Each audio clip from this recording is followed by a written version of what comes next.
Alrighty guys, this time I'm laying down, I'm not in the room.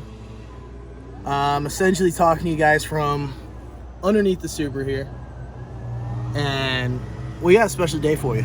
Let me just go right up here. It's oil change day, so you know what that means. 3,000 miles has gone by, and that's putting us at, where are we at here? Let me see if I can get a good view for everyone here. It's like 96,000. So this motor's been swapped. I swapped it myself actually about a year and a half ago now. So we got this EJ in here, and essentially with this 255, I got a 257. Pretty sure it's a 255. With this guy, I got it from Oregon. I'm Cali based. So I just had it crated over here to a local shop, like $3,000 before COVID, before things got crazy. And essentially, so this motor, I change it every 3,000 because it was in such good shape. Like, all the accessories were perfect when it came. It was using all Subaru oil filters, Subaru serpentine belts, Mitsubishi belts, all the stuff that you get from the dealer. So I really trusted that this block here is a lot stronger than mine. It feels stronger than my old block too. So I've been just changing it 3,000 every 3,000 incrementally. I think this is my third oil change, so I'm like 9,000 miles on this motor, and it's been great. The only downside for the first 10,000 on this motor, and from my suspicions, is I've been smelling like an oil smell, burning oil smell. And I'm thinking like, dude, I changed so many gaskets before I put it in. But you know what I didn't change, and I was thinking about it? The valve cover gaskets. I didn't change the valve cover gaskets. I didn't even think I needed to. I didn't even think about it. Although I do it on my Honda fucking every 2 years because it sits so much, and this motor was sitting, so I didn't even add that up. But regardless, nevertheless, I've been thinking like, yo, why am I smelling this burning oil smell? Like, I gotta get the car up and check it out. Well, look at this, guys. We found it. We found the burning oil smell. It's actually right here. Pretty sure that's either, pretty sure that's valve cover gaskets. It's either that or it's worse, and it's, no, it is valve cover gaskets. It's valve cover gaskets, and it's, spark plug gaskets in there. So those are gonna get changed out. I have them ordered, and that'll be another video on that, actually, because that would be good content. That would be a good one. I don't know if I have to pull the motor for it, but if I do, that'd be cool because my throwout bearing's been making some noise. So we could kill two birds, one stone. But today we're gonna be doing an oil change, nevertheless. So stay tuned. Alrighty guys, so for today's oil change, we went with STP 5W30. We got the full synthetic blend. I usually use Rotella T40, I think it is, like big truck oil, 10 weight 40. But we're just gonna go with some regular synthetics here because I've been losing oil anyway down there out of that leak I was just showing you guys earlier. And for the oil filter, we're going with the STP regular. It's quoted for 5,000 miles. Now, that doesn't really matter because, like I just said, I'm taking this motor 3,000. It's real dirty. It's been 10,000 miles on this, so it's definitely needs to get engine bay cleaned for sure too. This thing is looking beat. Here we got the upgraded top mount intercooler. Show you guys. I got the Cobb intake, SF intake. I do have a non-catted downpipe. Let me see if, there we go, non-catted downpipe. And then underneath the car, I'll just take you guys underneath and show you all the way back. I'm full cat back with 3-inch going all the way down, so it's completely straight pipe. This thing is loud and it eats. This car, I love it. I built this whole thing myself, pieced everything together. No shop has done any of my work, and honestly, I can say it feels really nice, but it doesn't feel as good because I'm not clean. I'm not very clean like all the other guys, and that's something I need to work on. I need to work on cleaning things up and making things nice, getting the nicest parts I can. Because originally, I've been in college for 6 years now, and this is a college-built junkyard Subi. Straight up. Get us a little wide frame here. See what we're working with. And when you're doing any of your repairs, you're always going to want to put your jack stand and your jack with a jack stand, and or just the stand. Don't rely just on the jack ever. So you can tell here I have both up on this side, just in case my jack fails, my stand's there to save me. And now we're gonna start taking this oil out, guys. We're gonna go back underneath where I already got my wrench and my socket on here. We got a 17 mil. So we'll just go ahead and crack this guy loose here. Perfect, so now we got it cracked loose. We can turn it by hand at this point. We're gonna go ahead and grab our oil bin. Alrighty. Open that bad boy up here. Let's see if we can do this like a pro. I haven't got to open up any oil in so long that I might not have it down anymore, but let's see if we can not get our hand dirty here. Let's see. We're almost there, and bada bing. Shit, I still got it. I still got it, guys. Let's go. And you know, the one thing I did forget to do here is take off the oil thing, the air. There we go. And now it's actually going in there and draining. I would have just overfilled on me and just spilled out, but we did it. We're good. No spills. All the oil's going down. You know, for being 3,000 miles, I beat on this car. I high rev it because no one drives a car harder than the people that know how to repair them. That's kind of with anything in life. And we do got some carbon, but honestly, when the light hits it, it's still a little bit red. It's not too black, I think. Still had some life on this oil. But it's better safe than sorry. And like I was saying, I needed to get under here to check out where that oil's leaking from, because it's very annoying to have a new motor, or newish to you, with oil smells and burning oil smells. It's just not as keen as you'd want it to be. So let's go back up top here.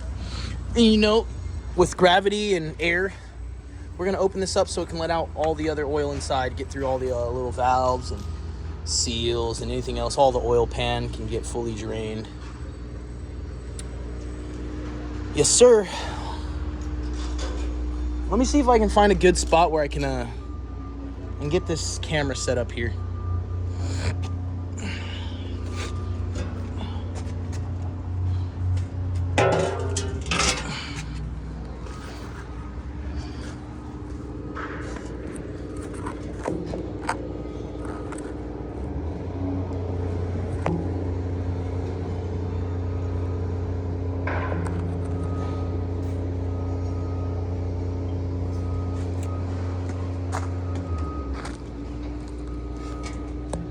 Alrighty guys, so we're getting this camera set up because Junkyard Subi doesn't have no phone stands yet. And the Dailed Boys, we like to live life on the edge. So the phone's literally just sitting up. Get all my screws, everything together here. We gotta stay nice and clean. And I'm gonna grab some rags.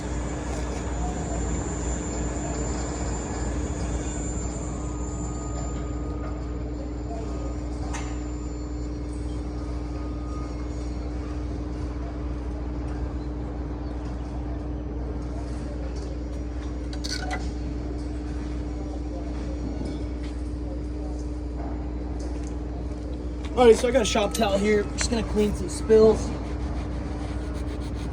And I'm gonna clean off my drain plug. We don't want any gravel or anything on that. You see it's nice and cleaned up here. Got any debris, any leftover debris. We do need some new gloves though. That's one thing I might have to hit up Amazon and get some new gloves.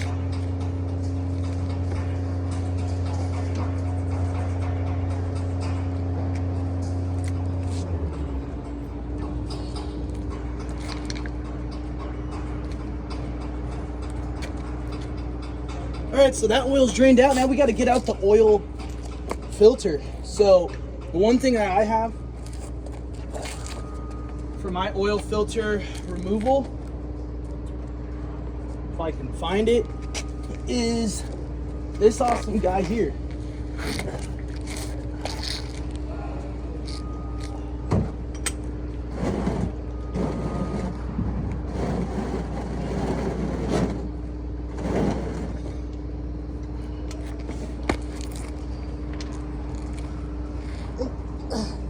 So I have a special wrench that fits up to the bottom of the oil filter.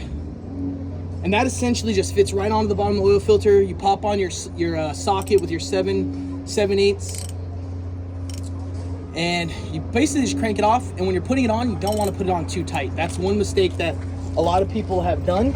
And I've dealt with a lot of cars when oil changing them for friends and family where the oil filter is on like with the power of Zeus, and it shouldn't be like that, because you could have an everyday mechanic go to take it off and just mess it up and have it stuck on the car.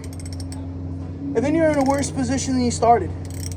You know, so it's nice to have these oil filters on hand tight and then just a little bit of torque afterward. Nothing crazy.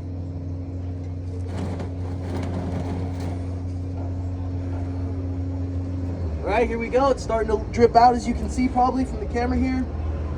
So what I do is I let some empty out and let it empty itself.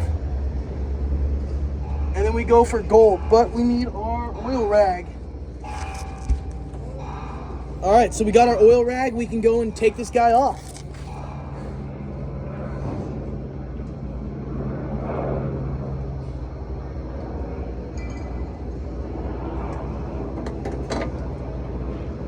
And I always tilt it back upside down when I take it out, let the residual oil empty into my oil pan.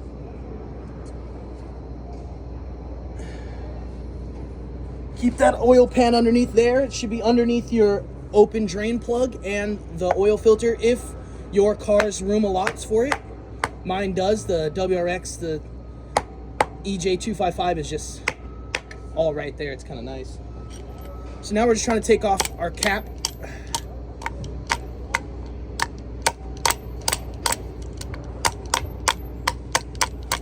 Things always wants to be a pain. Oh, get some more residual oil in there. Good thing we got our shop rag right here.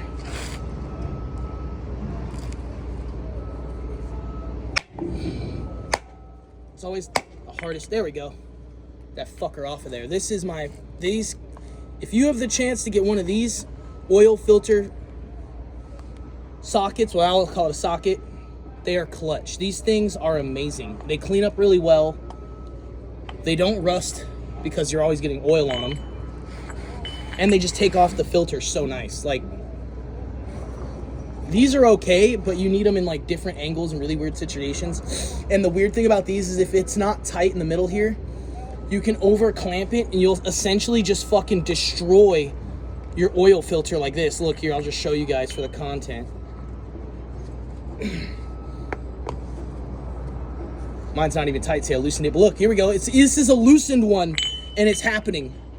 And so this has happened before. I changed a girl's oil and I was naive and I used one of these and tightened it really hard and I just busted it onto her TSX. So what I had to do is if you're in a pinch like that and you're really worried, you're like, I can't get it off, nothing's fitting on. Say fuck it, stab a hole in it, put a screwdriver directly through that oil filter and just crank it off with the screwdriver and turn it off. And that's what you do in a pinch, that's what you do, because they're trash anyway. You're not gonna reuse this shit, you know? So just keep that in mind, everyone. And then if you're in a pinch, don't freak out, because that's when things start going really bad. At this point, I'm gonna say it's safe to say to put the oil drain plug right back in.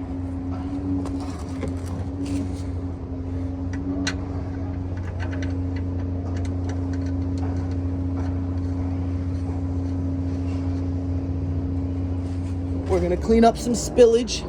It's never perfect here.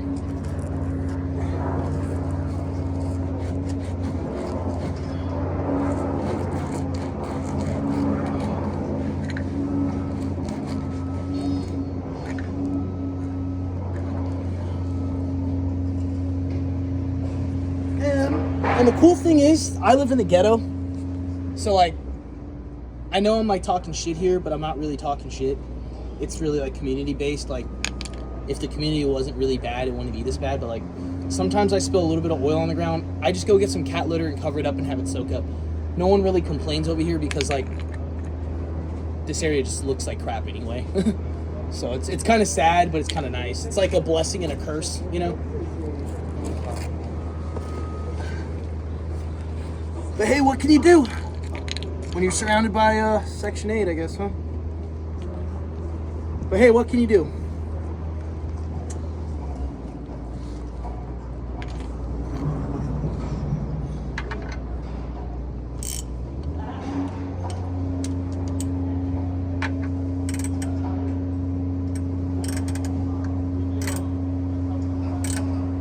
All right, so that's cranked on. We didn't over torque the oil drain bolt, which is good. Comes off nice and smooth. You want it tight, but you don't have to over torque it. You don't have to go crazy. And what I do with my old oil filters, I just put them in the new packaging to get ready to recycle it.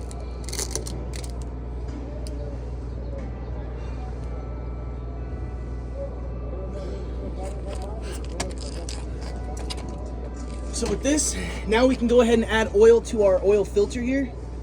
So to prime it a little bit, get it a little bit wet, what I do is I just get it right here and just get some oil on top of it and inside of it. Nothing really crazy, you don't have to go gnarly. And then just rub it around. Clean off the gasket a little bit, make sure it's nice and clean. You got your plastic off, keep all your trash together. And then you're gonna hand put it up. So I do it by hand, like I was saying before. It's hand tightened now. And now we just take our oil rag and tighten it down a little bit more. Work her down, hand tight.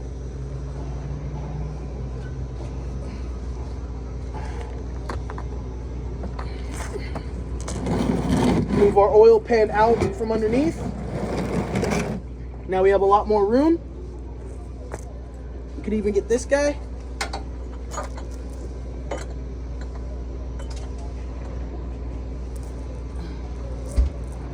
Hand tighten it with the cap.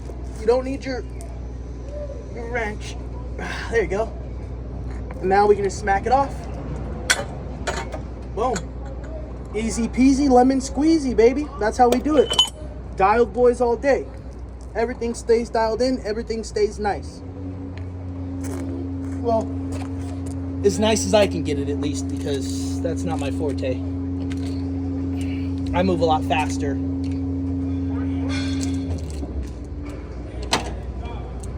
Alrighty, so now we're back up top. And for these cars, these WRXs, they take 4.8. It's 4.6 or 4.8. I put 4.7. Mine's dropping a little oil anyway, as you know, so we can settle with the 4.8 and know that something's gonna come out, you know. So with that in mind, that's what we're gonna go for. We're gonna go for like 4.7, 4.8, and let's get her done.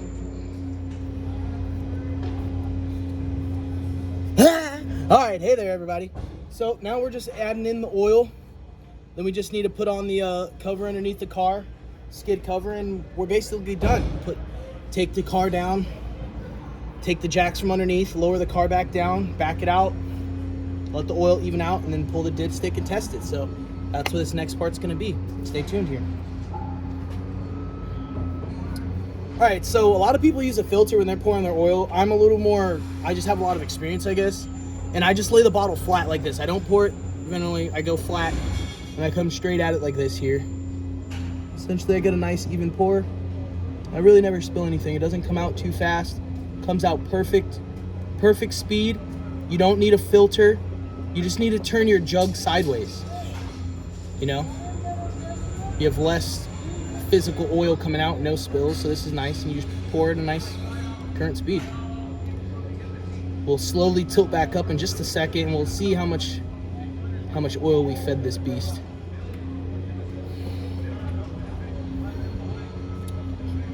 All right, we've poured in a good 2.8, so we just need like another shy of 2 quarts here.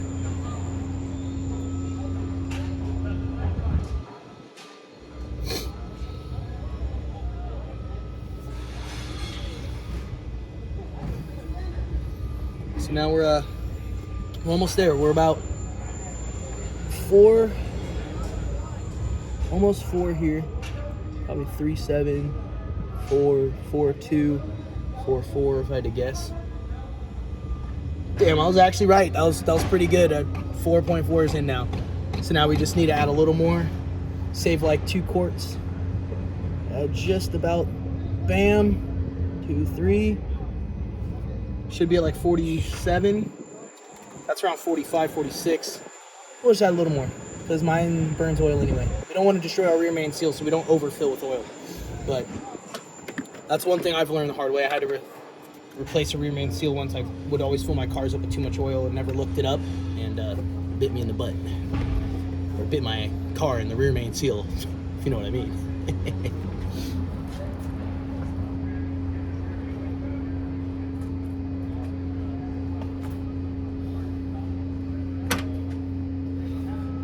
All right, guys, so that's in. We've closed up the oil fill. Gloves are off. Took those off a little too early, and I have to say, now we just need to clean this up. We're gonna use our oil rag here and just wipe off all the residual oil on the outside of my oil drain pan, because AutoZone and no auto place wants to handle your dirty, gross pan, honestly. Let's be real, right? No place wants to handle your dirty, gross shit. So always clean your shit when you're done using it. It's not hard.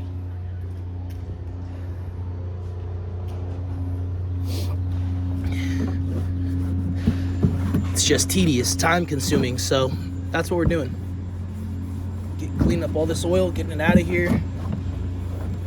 And we still gotta make it to work by 10 o'clock. How much time we got? We got like an hour and a half. We're doing good, we're doing good. It was actually pretty quick. Look how clean it came out. We can go ahead and put our stopper on here.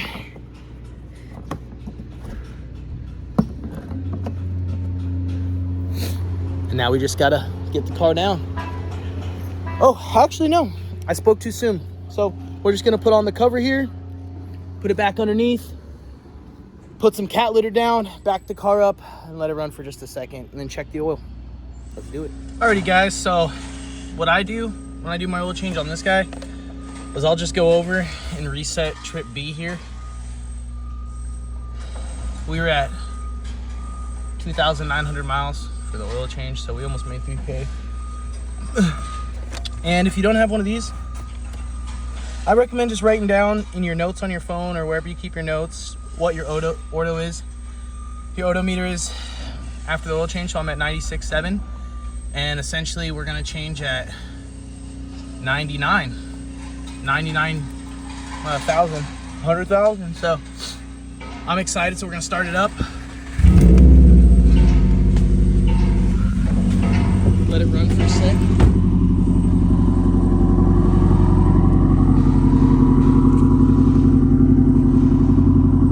Here's basically the cold start of my car. Sounds pretty meaty, sounds pretty mean.